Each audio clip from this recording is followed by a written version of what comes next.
Hi, it's Penny here, and today we're going to be wrapping up all the things that I read in the month of September. I read 15 things in the month of September, which does mean also that I completed my alchemist qualification or my novice alchemist qualifications for the Magical Readathon, so yay me. As usual, I will be doing this wrap up book battle style, which means I pair up all the books, I battle them against each other until we come up with the best book of the month. So our first battle is actually going to be a battle of 3 because I realized that I read 3 books whose titles all start with the word one, which seemed weird, so I thought we better decide which book was the best one book. So we have One Dark Window by Rachel Gillig up against One for My Enemy by Olivie Blake, up against One Fell Sweep by Ilona Andrews. So starting with the DNF, we've got One Dark Window. So this book is a romantasy, which should have been a clue for me that it was not going to be a book for me or for my tastes. So we're following this young woman. When she was a girl, she caught this fever, and when you get this fever, you can gain magical abilities. However, doing magic is illegal, so if you get this fever, basically you get executed. But her family hides her and she manages to survive, but she does end up with this strange voice in her head. Also in this world, the only legal way you can do magic is to have these magical cards. I believe it's like there's a set of 78, but there's like duplicates of the cards, and different cards give different magical abilities, and the king is trying to complete a full set because if you can do that, you can kind of free the kingdom from some problems that it has, some magical problems. And there's kind of a history to what's gone on in the world that's related to. So the world and the setup was really interesting. However, for my taste, there was not enough of that to the story. A lot of the story is focusing on this romance that I 100% did not buy into. And just in general, there's kind of this group coming together trying to collect the whole set of cards. And I didn't feel like any of their plots or plans were very realistic. I didn't feel like their group felt like real characters that would honestly come together in the way that they had. I didn't trust anyone, which maybe you weren't supposed to, but I also felt like you were meant to like this group, but I just honestly didn't care about any of them because they didn't feel real to me. So I did try really hard with this one. I got about 60% of the way through, but then I just decided to be honest with myself and admit that I didn't care. So I DNF'd it. I do think it was actually fairly well written, just not to my tastes in terms of the focus on the romance and the characters and the way that the character building was being done. Then we have One for My Enemy, and this is an example of where romantasy can work for me. So this is kind of a Romeo and Juliet retelling. We have these 2 magical crime families, one where there are 3 sons and one where there are 7 daughters, and there's kind of a romance going on between the 2 oldest siblings and also the 2 youngest siblings. And I really loved the way that the romances were written, especially the one between the younger siblings. I shipped it so hard. I felt like the characters felt very real. I will admit, as the plot went on, it became quite convoluted, and the plot at that point didn't feel very realistic, or even was kind of quite hard to follow. And I don't think that's me just being dumb. I think that just Olivie Blake isn't really focused on trying to make a plot that's easy to follow. She's trying to be convoluted. As well, she's more focused on kind of the themes of power and love and how those two might go together, which I did think this book did a really great job of exploring. And even though maybe in some places I would say the characters didn't feel real, I did find myself really caring about all the characters, and like knowing that it was a Romeo and Juliet retelling and that there was going to be a tragic ending didn't stop me from hoping that there would be a happy ending, because I ended up just loving these characters so much. In the beginning, it honestly had, just from the vibes of the thing, the way that Olivie Blake creates these characters and creates the story. Like in the beginning, I thought I was going to give this 5 stars.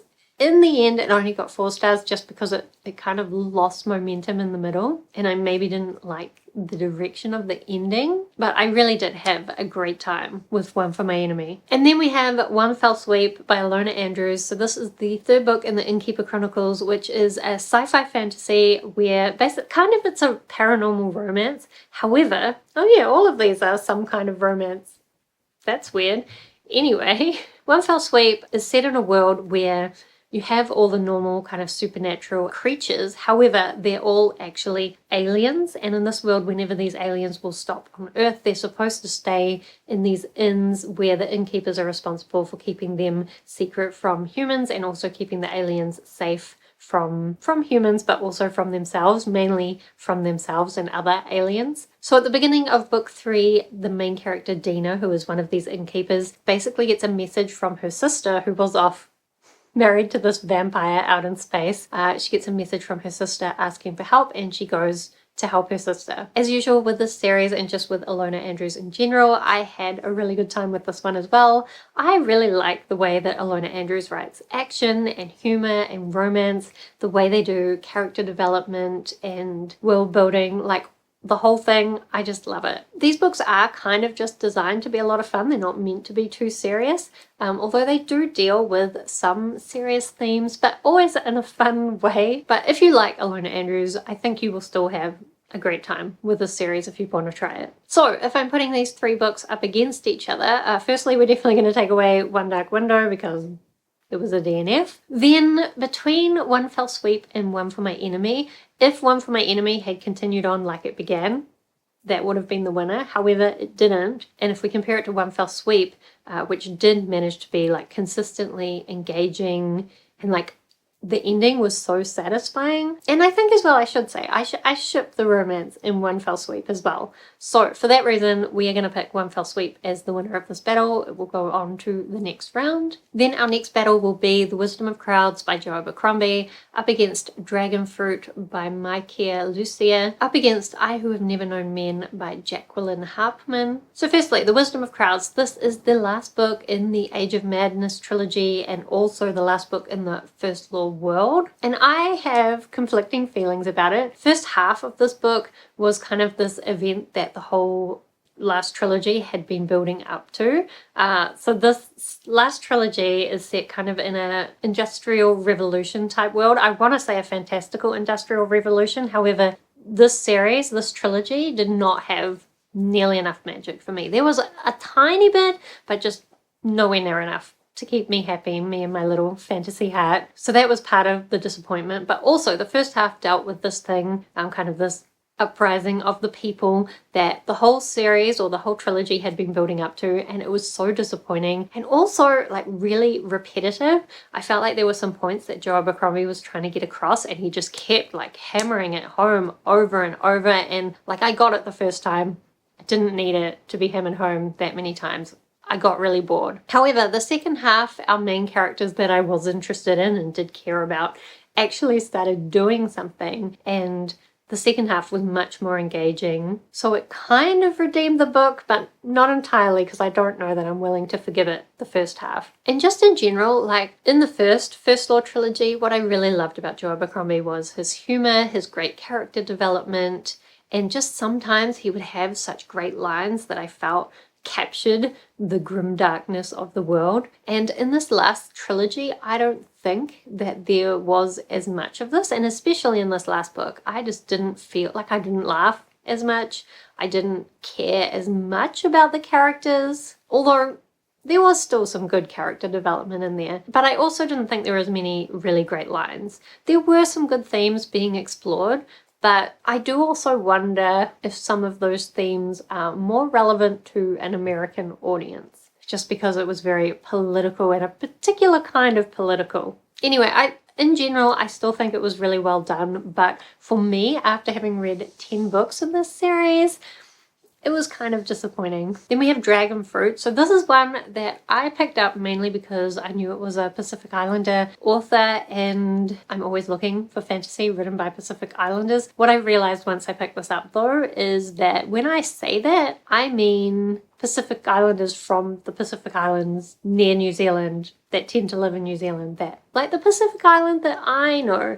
What I discovered is this author actually comes from Guam, which is more of an Americanized, from what I can tell, Pacific Island. And so for that reason, I don't think I really got what I was looking for in this. I would have liked to see a lot more like Pacific Island influence in it. There was a little bit, but it also just felt a little bit too American for me. Wow, am I criticizing all the books in this battle for being American. No, the last one won't be. Anyway, like, it's not necessarily a bad thing, but I just don't think it was for me. As well, I was a little bit concerned going into this that it would be a little bit YA for me, and it was. The romance was one of these romances that I just didn't really buy into, although I did appreciate that there was a bit of a setup where this young girl, I haven't talked about the plot for this book. Basically, we're following this young girl. She is trying to get a dragon egg, which they call Dragonfruit, because the idea is that they're not really sure, like if you eat a dragon egg, then you will be able to undo a great sorrow in your life. And when this girl was young, she was sick, but at the same time, the queen of the land was also kind of poisoned and put in this like Sleeping Beauty type state, and the idea was to use one of these dragon eggs to save the queen. However, this young girl's father stole one so that he could save this young girl, and then ever since then she's kind of been exiled to some degree. And then in this book she kind of comes back together, meets up with the prince again. There's a bit of a romance, but he's also supposed to be like meeting all these other princesses from around the place to be considering marriage with them. So it kind of sets up the idea that this young girl is going to be battling against these other potential wives or potential brides for the prince, but instead they end up being friends, which I did appreciate. That's probably my favorite thing about this book.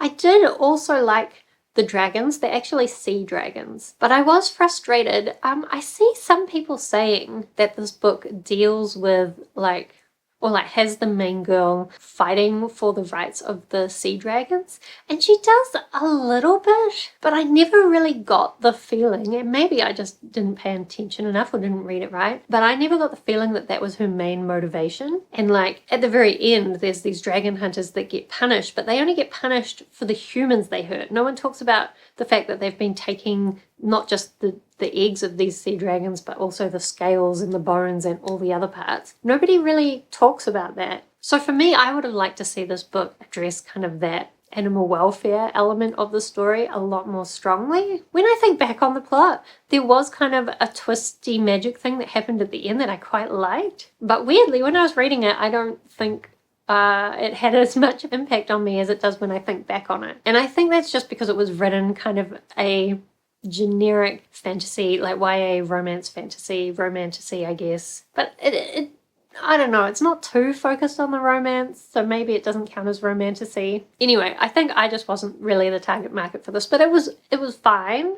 If you really like sea dragons and you like YA fantasy with a strong romance plot, then I think you could like this. But it's one of these ones that, like, I had an okay time with it, but it probably wasn't for me.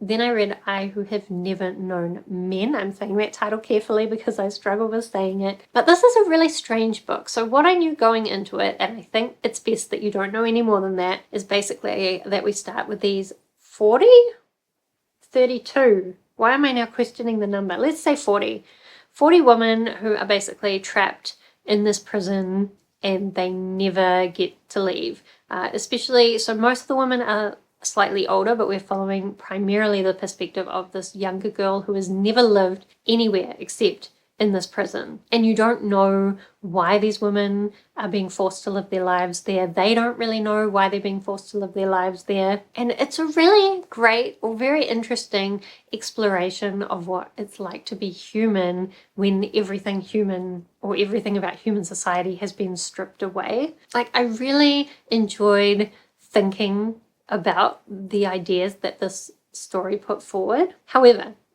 what you need to know going into this is that you're not gonna find out why they're there. Like, if you're going into this book thinking, oh, that's an interesting setup, I wonder why all these women are in prison, probably you'll be disappointed with the ending. You do learn some things, and it has been interesting to go online and see other people's theories about why these women might have been there, and there are a lot of different clues that you could kind of put together to make up your own idea. But also, I really think it's not the point of the story. But I also think you're kind of better to go into the story not knowing what the point is, because half the fun is deciding what the point is, which you kind of just have to decide for yourself. But I do think there's a lot that you could potentially take away from this story, and it is definitely one I will think about in the future. Also, actually, another warning for this book is there are no chapters. I think there were kind of a couple of break points, but mostly it's written as one kind of almost like almost like a stream of consciousness. We were just following this main character as they move on from one thing to another. I think that makes it sound less structured than it is. It still has a fairly decent plot, despite the fact that in some ways nothing happens for a lot of the time. Anyway, that'll confuse you completely, but if you like books that make you think about things, you might like this one. If I am putting these 3 books up against each other, it's kind of hard, but I guess first we could take away Dragonfruit because I said that just wasn't for me. Then part of me wants to pick The Wisdom of Crowds, but I think I just really can't forgive it, its first half, even though I did like the ending, and the ending made me hopeful that anything else Joe Abercrombie writes in this world would be interesting, but also maybe that's me just lying to myself. Anyway, I think actually I'm going to take away The Wisdom of Crowds. Like, that first half was such a slog, it wasn't worth it. Whereas I Who Have Never Known Men will pick that as the winner of this battle because, as I said, I think it just had so much to think about. And it's very different from so many other things that I've read, so I appreciated that as well. Then our next battle will be between Tomorrow and Tomorrow and Tomorrow by Gabrielle Zevin, up against 17 Years Later by J.P. Pomare. So firstly, Tomorrow and Tomorrow and Tomorrow. I actually started this in August and finished it in September, so this is the one I read the longest ago, so it's the hardest for me to remember it. Basically, it is about these 2 young people that initially meet when they're younger in hospital, then they have a bit of a falling out, and we're primarily following them as university students as they come back together and kind of reform their friendship. But their friendship has a lot of difficulties, often coming back to that very first falling out, but also a lot of other things that are going on in their lives. Also, when they do come together, they are developing games. So a lot of this book is about the creative process, and I liked what it had to say about that, but I felt like this book just tried to do way too much. There were so many themes that it introduced, like cultural appropriation, chronic illness, some of the other things I had to talk about without it being spoilers. Let's say grief and like toxic relationships.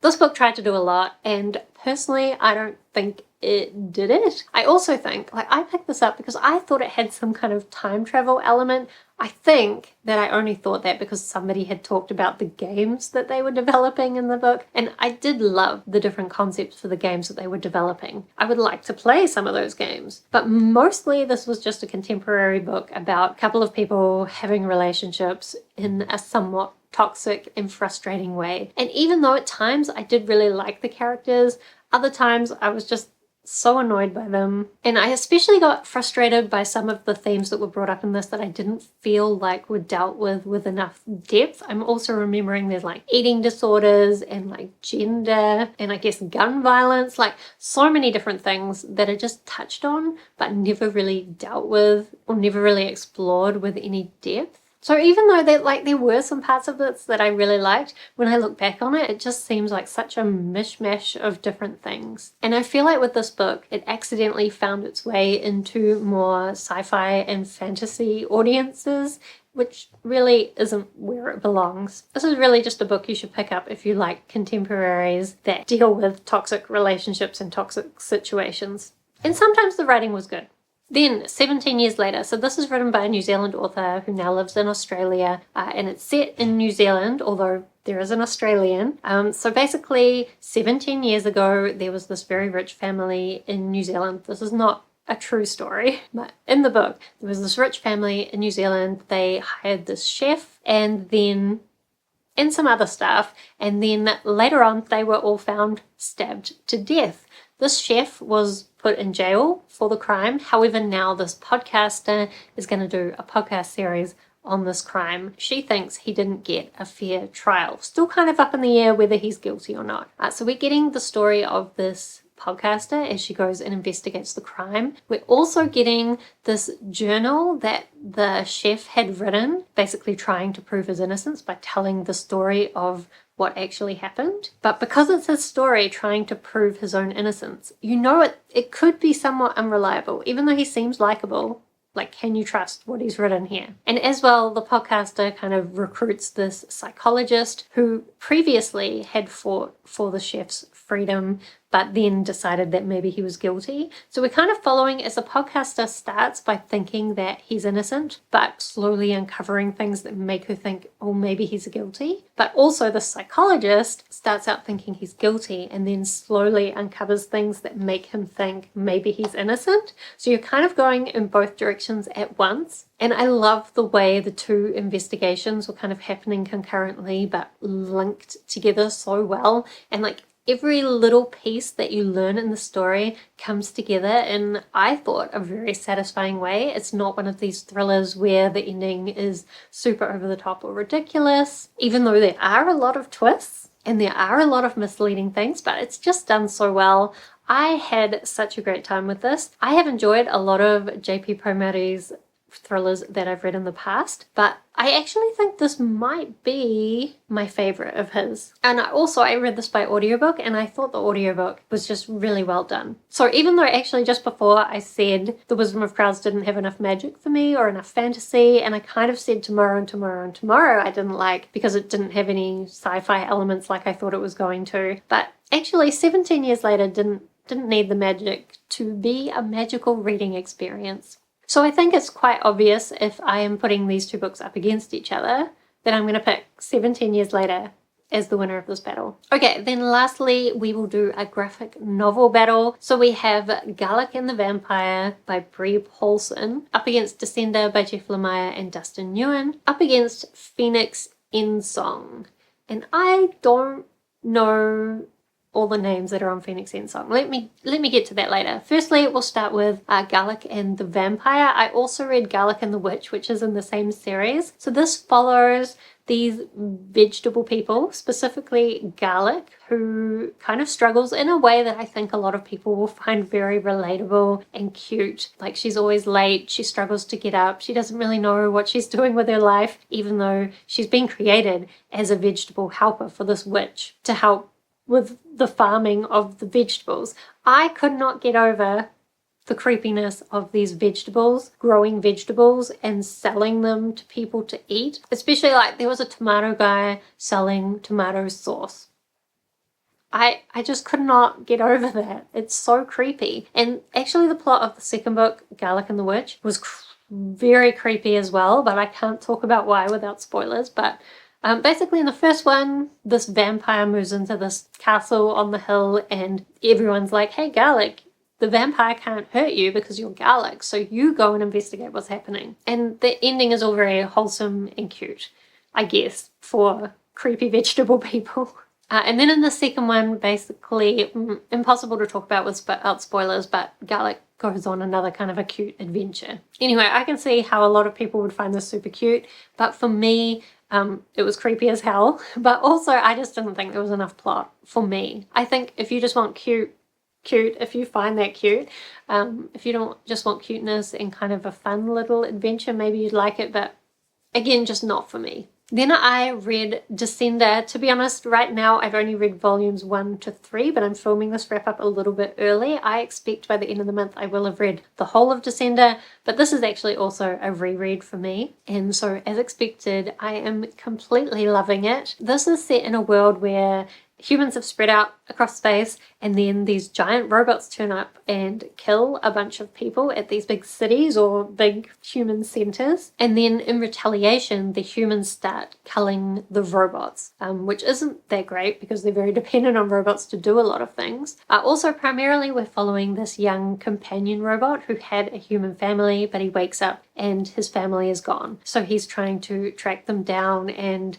some other people who are investigating these giant robots end up kind of working with him. But the story just goes in such amazing directions and it's so emotional, especially the robots. I ended up loving all the robots so much. And right at this moment, I'm very excited to reread the last half because I feel like I've forgotten a lot of things, because a lot of things I thought happened in the second half of that series have actually already happened. So that's very exciting. And if you haven't read Descender and you like sci-fi and graphic novels, you should read this one. And I would say the art style is more kind of sketchy and rough, but I got used to it. And now I think I actually kind of like it. So then lastly, we have Phoenix Endsong. This is a Marvel comic about Phoenix. What actually happened in it? Phoenix comes back and everyone's like, "Blah." What I learned from this is that I don't like this kind of comic. I kind of suspected that might be the case, but I was surprised how terrible the art was. I don't know, are Marvel or superhero type comics sometimes better than this? Because this art was awful, the worst. I hated it. And the story was very reliant on having read a lot of things in the past, even though I couldn't find any kind of record. I didn't look very hard, but I couldn't find anything that obviously said, oh, make sure you've read these things before you read this. I was okay because I've watched some Marvel things before and I know the general concept of Phoenix, which is why I picked this up in the first place. But there really wasn't that much plot. It was a lot of just angst and bad drawing, and I thought maybe if I really like this I would pick up some more Marvel comics in the future, but really all this did is confirm that I have been right not picking them up all along. So if I am putting these 3 different graphic novel series or things up against each other, where should we start? Let's take Phoenix Endsong off first because it just wasn't very good. And then I think obviously we need to take away Garlic and the Vampire and Garlic and the Witch because just too creepy for me, even though I do like creepy things sometimes, but not this kind of creepy. So that leaves us with Descender. Normally, I would say that I don't let rereads win the battle, so I shouldn't let this go on, but the other 2 don't have any chance of winning the battle. So I think we'll pick Descender as the winner of this battle, but we won't put it through to the finals. That means we can just have one last final battle of the 3 winners from the previous 3 battles. That'll work better. So let's do the final. We're going to have One Fell Swoop by Ilona Andrews up against I Who Have Never Known Men by Jacqueline Harpman, up against 17 Years Later by J.P. Pomare. So I liked all of these in very different ways. I think firstly, we will take away I Who Have Never Known Men. Even though I really liked it, I would have liked it a lot more if it had had some kind of ending, like a little bit more information about what was going on. Actually, maybe I wouldn't have liked it if it had had that. Maybe I would have been like, whoa, what a dumb ending. So I don't know, but also it had no chapters. These all feel like really dumb complaints. But I think for me, it was that emotional connection that was missing in I Who Have Never Known Men. It was more of an intellectual enjoyment. But the other 2, I felt more of an emotional connection. So we're going to take I Who Have Never Known Men off the list. And then for the other 2, I did really enjoy both of these. But I do think actually we're going to pick 17 Years Later, just because I don't often find thrillers that I really like, but this is one that I really had such a great time with, so engaged the whole way through it. I kept guessing and like changing my theories about what was going on. It was just a really great time. So that's gonna be the best book of the month. I don't think that's what I would have expected. Anyway, let me know if you have read any of the books that I talked about in this video, because I would love to chat with you about them down in the comments, or let me know what the best thing you read in September was. Do subscribe if you'd like to see more of my bookish videos. Otherwise, thank you so much for watching. I hope that you are doing well, and I will see you next time.